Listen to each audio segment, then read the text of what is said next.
Yo, what is going on, guys? Welcome back to the channel. In this video today, we're going to be talking about how to read OSRS price graphs to make absolute bank while flipping your items. We'll be talking about things like volume, time frames, and trends, so you guys can analyze these items and make bank on your own. Anyway, if you guys do enjoy this one, drop a like, and let's hop over to GE Tracker and take a deeper dive into some items. We are over on getracker.com. By the way, guys, we are partnered with GE Tracker, as I do believe they provide the best price graphs and information in old school Runescape. So if you want to sign up for GE Tracker, please use my link in the description below. It does give me a little bit of kickback when you sign up for premium, so I would appreciate that. I understand that a lot of you might be new to reading price graphs, so we're going to go through all the basic informations and sections first. That way everyone can get on the same page. So if some of this stuff is too basic for you, feel free to skip ahead in the guide. For this example today, we're going to be using the Brine Saber. It's a great medium volume item that is used by lower level players to train their accounts.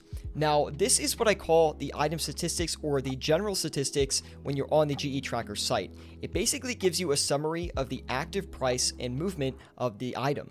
So you can see the current price here is going for about 160k. This is what GE Tracker expects you will be able to trade the item for when you are actually going and selling this item for a medium price. The approximate offer price is the low price that GE Tracker expects you will be able to buy it for. So if you were to instantly sell a Brine Saber, it would go for about 140k. If you were to list a Brine Saber to buy for 140k, it would likely take a few minutes to buy up. And then you have the approximate sell price as well, which is 160k as well. So clearly it looks like this item is moving up, as the approximate sell price is equal to the current price. The approximate profit is obviously how much money you can flip this item for. Since the approximate offer price is 140k and the approximate sell price is 160k, that leaves a margin of about 20k. And the nice thing about GE Tracker 2 is it shows you the price increase since the last price update. So that's very helpful in determining trend in the short term. Now, the buying quantity in the hour is 11, and the selling quantity the past hour is 12. So what this actually means is in the past hour, we've had 11 Brine Sabers bought and 12 sold. So the buy-sell ratio is actually 0.92, which is a bearish sign because there is more selling than buying, which means someone bought a Brine Saber for less because they had to sell an equal amount. They had to lower their price down and actually sell one off.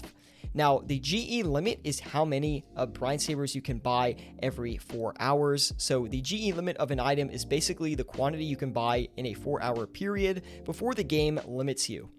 And then, of course, high alk profit is pretty self-explanatory, and high alk value self-explanatory as well. You don't really have to worry about tags. This is a premium feature that they have on GE Tracker. So if you have premium, you have access to tags. Basically, what tags are is an item can get tagged to a certain topic, for example, Raids 1, and by clicking on the tag, you can see all the Raids 1 items. But don't really worry about this for now. It's not super important. As part of the item statistics section, we'll also have previous price data. So this is really helpful in seeing every single trade that is being executed within a time frame. So you can see here at 5 p.m. there wasn't any trades, but at 5:05 p.m. GE Tracker was able to log a few trades here, and you can actually see the price progression of an item. So it was currently, it was used to be trading, like, let's see, about 45 minutes ago, it was about 150k, and then went down to 140k for about, another 20 minutes. And then it's recently just hopping back up to 160k. So we might see a little bit of a price reversal here just based on the recent logs that have been traded. The almighty price graph is next, and guys, there is so much we can talk about here with the price graphs, so I'll try to keep it as concise as possible. But you can see this blue line here is currently where the item is trading around. So we just had a price update of 146k on the Brine Saber, so that line is just going to easily tell you where the item is currently actively trading. So as we're on the weekly view here, we can see that we're right about in the lower end to the middle lower end to where the item is trading on the weekly based on the last sell offer. Now, obviously, you have access to all the price data, the year price data, quarter, month, week, and day. The day access is a premium feature, so if you have GE Tracker Premium, you will be able to look at the day view. But the day view is super helpful if you were doing overnight flips and stuff like that, because you can see where the item is coming down to in a 24-hour span. You could actually list accordingly based on that. So you can see on this graph here, things are looking pretty nice for the item. Every time it dips to around 130 to 135K, it actually is coming back up in price, which is valuable information when you are going to flip. We're going to touch more on the graphs here in a couple minutes, but for now, just keep that in mind. Hey, if you are finding value from this video, be sure to drop a like and subscribe for more money making and flipping tips. Anyway, back to the video. This view at the bottom is what I call the summary view. Basically, it just gives you a lot of great information about the movement of the item over a bunch of different time frames. So you can see the past day, how much it's gone down, the past week, and the past month, as well as the 24-hour volume, the potential profit, and the return on investment currently from flipping the item. It's really fun to look at the wealth traded too, so you can see the wealth traded in the past 24 hours on the Brine Saber alone is 78 million, way more than I expected.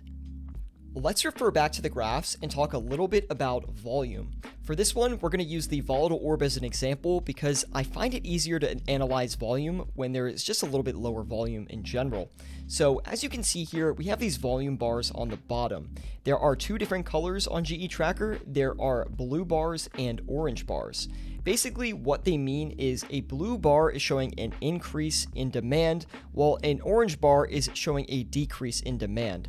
Basically, all that means is you can see the total volume in this time frame here is 24, which means 24 volatile orbs were traded.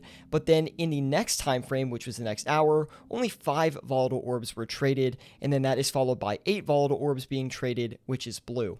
So you can see 24 is a blue bar as it is more than the previous volume of 3, but then it is followed up by an orange bar as the volume of 5 is obviously less than 24.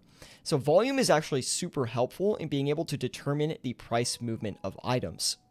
Generally, when you're seeing large spikes in volume, like here with the 24 total volume on the volatile orbs, you're also going to see large price movements. And that is the case here, where there is a total increase in demand for the volatile orbs, but the price is completely falling. I think some merchants realized that they might be able to buy in at this cheap price and support the item, which is why there was so much demand here to actually get in and buy the item.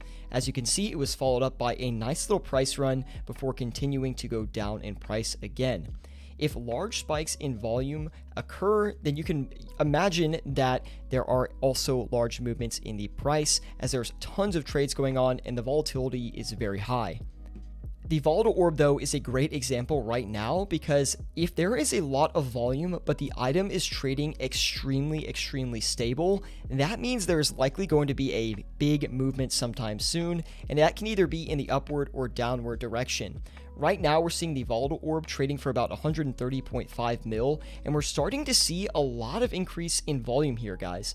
12 for the past hour or so, and then we actually had a total volume of 17 logged 2 hours after that, and another one total volume of 9 logged after that, which is actually pretty high volume for the volatile orb. Nothing irregular yet, but there clearly is some buying opportunity going on right now. And you can see here that the item is trading extremely stable. It's been trading within the last a mil for the past couple of hours, which is a really good sign that this item is about to make a massive movement. So again, just to recap this, if you see a lot of volume occurring and the item is fluctuating like crazy, that means that there is really no support for this item yet. But if there is a lot of volume and the item is trading extremely stable, there is going to be a huge movement in the item's price, and you can't tell if it's up or down, but typically if an item has been downtrending, and this is the case, then it's going to go up in price in this situation. Let me know in the comments if you want me to make a separate video on how to actually analyze that specific scenario, because those scenarios are the ones where you can make the most money by flipping. I'm totally fine making a completely new guide on that. I don't want to go into too much detail in this whole entire graph analysis video. Another thing I'd like to talk about is trends and how you can actually use the trend to determine if an item is a good investment or not and over what time frame. We're going to stay on the volatile orb for this example, and as you can see, the volatile orb has just been trending down for the past month or so. Now, this is not a great sign for investing because Basically, if an item is trending down, why would you buy it, right? What is going to say that the trend is going to turn around and that you're going to buy the absolute dip? It is very, very unlikely. You want the trend to be in your favor when you actually buy into an item. So in this case, it's actually really not a great idea to invest in the volatile orb because it just has been aggressively downtrending over the past month. Now, if we look at the weekly view as well, this confirms our thought process. It is still trending downwards here and even more aggressively in the short term. Now, in the previous clip, I analyzed this and said in the short term, it might have a little bit of a price run, and that is true. This does not mean that you can't invest and flip in like a short-term time frame downtrending items, because you absolutely can. In this example here, you could have bought into them at 135 mil and maybe potentially sold them for 139 mil, sold all your volatile orbs and got out with a profit, and then watch the item continue to downtrend afterwards.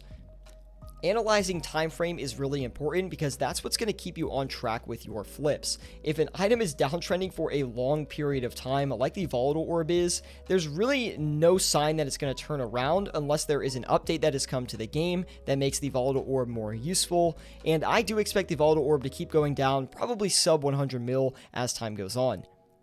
Here is an item with a trend that is going upwards on the quarterly view, and that is the Arcane Spirit Shield. The Arcane Spirit Shield has been going on a massive price run recently due to a Rates 3 updates that's going to come out that is going to greatly increase the value of the Arcane Spirit Shield, and the price run that is occurring up for that is actually reflecting this. So you can see the past quarter, right towards maybe the past month or so, the Arcane has just gone on an incredible price run. These are the situations you want to look for when you are looking to invest.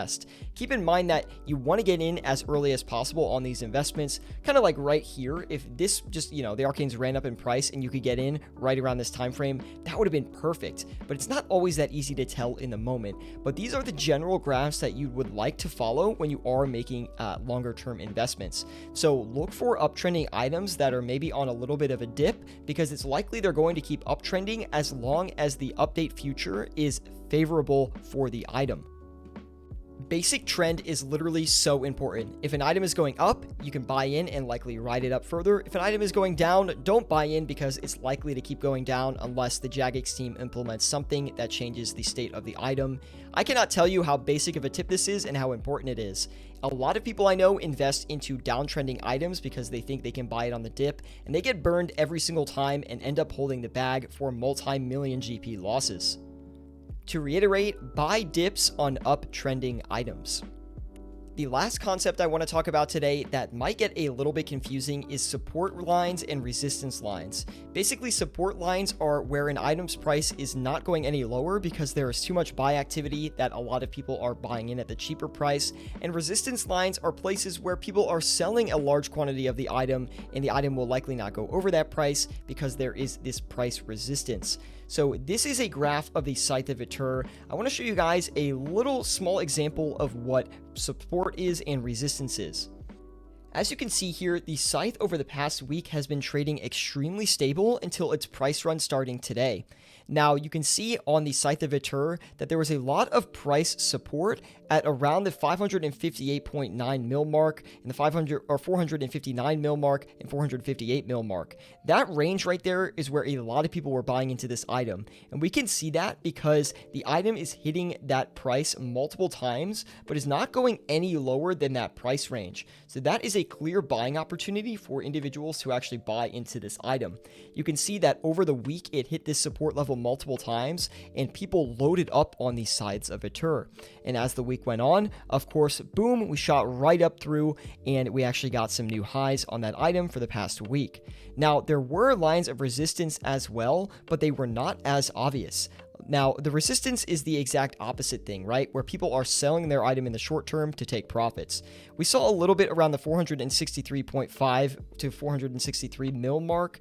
You can see that it's around there multiple times where people were selling off a lot of the sides. We got a little bit past it here, but in general, there was a lot of capping off at that price range, and eventually it did break through that resistance and started to skyrocket. Now, if you see a support line or a resistance line getting hit multiple times, you really want to look for a price breakthrough on that item, because as soon as it breaks through that resistance line, the item will skyrocket. You can see here that recently the Scythe of Vitur broke through that 463.5 mil resistance, shot all the way up to 466.7 mil, had a tiny pullback before it started ripping. Now we're up to the 472 mil mark, and I guarantee this thing is going to go 500 mil by the end of the week.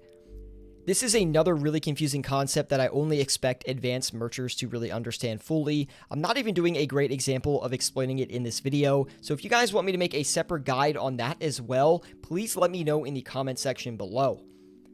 I really wanted to get a basic graph guide out there so you guys can start utilizing all this information to make bank in old school RuneScape. This should teach you the very basics as well as a hint to some more advanced techniques for reading graphs in old school RuneScape.